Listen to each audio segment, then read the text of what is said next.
बहुत दुख होता है जब आप काबिल तो हो लेकिन लोग आपकी काबिलियत को ना पहचाने। कुछ इसी प्रकार की कहानी थी दानवीर कर्ण की। वही कर्ण जिसमें सीखने की चाह तो बहुत थी पर सिखाने वाला कोई नहीं था। वही कर्ण जिसका जन्म राजघराने में तो हुआ पर लोगों की नज़रों में वह सूत पुत्र कहलाए। कुंती विवाह से पहले अपने महल में थी और उसी समय उनके महल में ऋषि दुर्वासा आए जिसकी सेवा कुंती ने बहुत की। और कुंती की सेवा से खुश होकर ऋषि दुर्वासा ने उन्हें सभी देवपुत्र प्राप्त होने का वरदान दिया। कुंती के मन में दिए गए वरदान को उपयोग करने की चाह उठी तो उसने सूर्य देव की उपासना की जिस कारण उन्हें कर्ण की प्राप्ति हुई। जब उन्हें महाबली संतान कर्ण की प्राप्ति हुई तब उनका विवाह नहीं हुआ था और समाज में अपमान के डर के कारण उन्होंने कर्ण को टोकरी में डालकर नदी में बहाने का फैसला किया और वह टोकरी एक सूत परिवार को मिली जिस कारण कर्ण का जन्म कुंती द्वारा तो हुआ पर लालन पोषण एक सूत परिवार के द्वारा हुआ। कर्ण के पास एक बचपन से ही कवच और कुंडल थे जो उसे सभी प्रकार के अस्त्र शस्त्र और बीमारियों से बचाते थे। कर्ण जैसे जैसे बड़े हुए उनके मन में युद्ध कला सीखने की जिज्ञासा और भी बढ़ती गई। इस जिज्ञासा को पूरा करने के लिए वह गुरु द्रोणाचार्य के पास गए लेकिन द्रोण ने कर्ण को सूतपुत्र होने के कारण युद्ध कला सिखाने से इनकार कर दिया। अब कर्ण को अकेले ही युद्ध कला सीखनी थी पर गुरु के बिना शिष्य ऐसा ही है जिसे बिना पतवार के समुद्र में नौका चलाना। द्रोणाचार्य से इनकार होने के बाद कर्ण ने एक चाल चली। वह परशुराम जी के पास गए और अपने आप को एक ब्राह्मण बताते हुए युद्ध कला सीखने को आग्रह किया और परशुराम जी ने उन्हें युद्ध कला सिखा दी। जब कर्ण युद्ध कला में माहिर हो गए तब परशुराम जी को उनके सूतपुत्र होने का पता चल गया। कर्ण का सच सामने आ गया। उस समय परशुराम जी बहुत क्रोधित हुए क्योंकि कर्ण ने उनसे झूठ बोलकर विद्या प्राप्त की थी जिसके कारण उन्होंने कर्ण को श्राप दिया कि जब भी तुम्हें मेरी दी गई शिक्षा की सबसे ज्यादा जरूरत होगी तो तुम इसे भूल जाओगे। गुरु द्रोणाचार्य ने कर्ण को छोड़ पांडवों और कौरवों को शिक्षा दी थी। जब उनकी शिक्षा संपूर्ण हुई तब उनके बीच उनकी काबिलियत को दिखाने के लिए एक युद्ध रखा गया।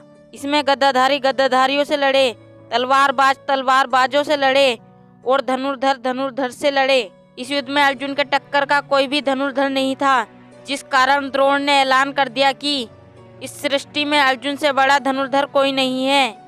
पर तभी प्रजा में से एक हाथ उठा। वह हाथ सूतपुत्र कर्ण का था पर द्रोण ने कर्ण को यह कहकर चुप करा दिया कि वह एक सूतपुत्र है। पर तभी दुर्योधन ने अपनी चाल चली। उसने कर्ण की लाचारी का फायदा उठाते हुए उसे अंग देश का राजा बना दिया जिस कारण कर्ण अपने ही सगे भाई अर्जुन के विरुद्ध हो गए। पर अर्जुन यह बात नहीं जानते थे कि कर्ण उन्हीं की माता कुंती की पहली संतान है। जब महाभारत का युद्ध तय हो गया तो यह पक्का था कि कर्ण और अर्जुन का टकराव होगा जिसमें कर्ण अपने कवच और कुंडल के कारण अर्जुन के शस्त्रों से बचे रहेंगे जिस कारण कर्ण अर्जुन से कभी नहीं हार पाएंगे। तभी इंद्रदेव जो अर्जुन के पिता थे उन्होंने अपनी चाल चली। वह ब्राह्मण के भेष धर के कर्ण के पास गए और दान में कर्ण के कवच और कुंडल मांग लिए। कर्ण एक बहुत बड़े दानवीर थे। उनसे बड़ा दानवीर इस सृष्टि में कोई नहीं था। सभी को दान देने की प्रकृति के कारण कर्ण ने इंद्रदेव को अपने कवच और कुंडल दान में दे दिए। महाभारत का युद्ध शुरू हुआ। दुर्योधन कर्ण और अर्जुन के बीच का टकराव भली भांति जानते थे जिस कारण वह कर्ण को पहले ही दिन भीष्म पितामह की जगह सेनापति नियुक्त करना चाहते थे। पर भीष्म पितामह ने एक सूतपुत्र के आदेश का पालन करने से मना कर दिया और कहा कर्ण इस युद्ध में लड़ेंगे तो मैं इस युद्ध से बाहर रहूंगा। जिस कारण कर्ण को भीष्म पिता के सिर से पर लेटने तक युद्ध से बाहर ही रहना पड़ा। जब कर्ण युद्ध भूमि के अंदर आए तो तब उनमें गुस्से की आग बहुत ही ज्यादा थी। वह अर्जुन से बदला लेना चाहते थे। अर्जुन और कर्ण के बीच का टकराव शुरू हुआ। जब अर्जुन के शस्त्र कर्ण को क्षति पहुंचाते तो श्री कृष्ण चुप रहते और जब कर्ण के शस्त्र अर्जुन को क्षति पहुंचाते तो उनका रथ कुछ दूर आगे धकेल देते। तब श्री कृष्ण बहुत ही खुश होते और कर्ण की प्रशंसा करते जिसे देख अर्जुन श्री कृष्ण से पूछते, हे माधव आप कर्ण की प्रशंसा क्यों कर रहे हैं? तो श्री कृष्ण बोले कि अर्जुन तुम्हारे रथ पर मैं यानी भगवान कृष्ण और हनुमान जी ध्वजा के रूप में विराजमान हैं। पर कर्ण अकेले हैं। उनके शस्त्र तुम्हारे रथ को पीछे धकेल देते हैं, जिससे कर्ण की काबिलियत का आभास होता है। कर्ण और अर्जुन का युद्ध भयंकर रूप लेने लगता है। तभी श्री कृष्ण अर्जुन के रथ को युद्ध से बाहर ले जाते हैं। कर्ण भी उनके पीछे पीछे आते हैं। श्री कृष्ण एक बहुत ही अच्छे रथ चालक थे, इस कारण वे दलदल से रथ को बाहर निकाल लाते हैं। पर कर्ण का रथ उसी दलदल में फंस जाता है, जिस कारण उसे रथ का पहिया निकालने के लिए बार बार नीचे उतरना पड़ता है। और जब कर्ण को अर्जुन ने निहत्था पाया तो श्री कृष्ण ने अर्जुन को प्रहार करने के लिए कहा और अर्जुन ने कर्ण पर वार करने के लिए अपना धनुष उठा लिया।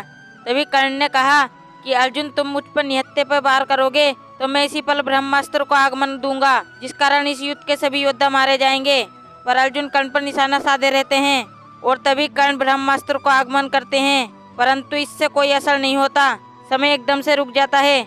श्री कृष्ण कर्ण के पास जाते हैं, उन्हें उनकी गलतियों का आभास कराते हैं और परशुराम के श्राप के कारण उनके ब्रह्मास्त्र विफल होने का कारण बताते हैं। श्री कृष्ण उन्हें कहते हैं कि तुमने अपनी सारी जिंदगी अपने लिए बिता दी ताकि तुम अपना हक ले सको, परंतु अगर तुम अपनी बुद्धि का प्रयोग सुतकुल के लोगों का उद्धार करने के लिए करते तो आज शायद तुम्हें इस दिन को न देखना पड़ता। तब कर्ण ने श्री कृष्ण के सामने अपनी गलती कबूली और अर्जुन के सामने वैसे ही खड़े हो गए। समय फिर से चल पड़ा। कर्ण ने कहा, अर्जुन मुझे मुक्ति दे दो। तभी अर्जुन ने वार किया और कर्ण का सर धड़ से अलग हो गया। तो दोस्तों, यह थी कर्ण की दुख भरी कहानी।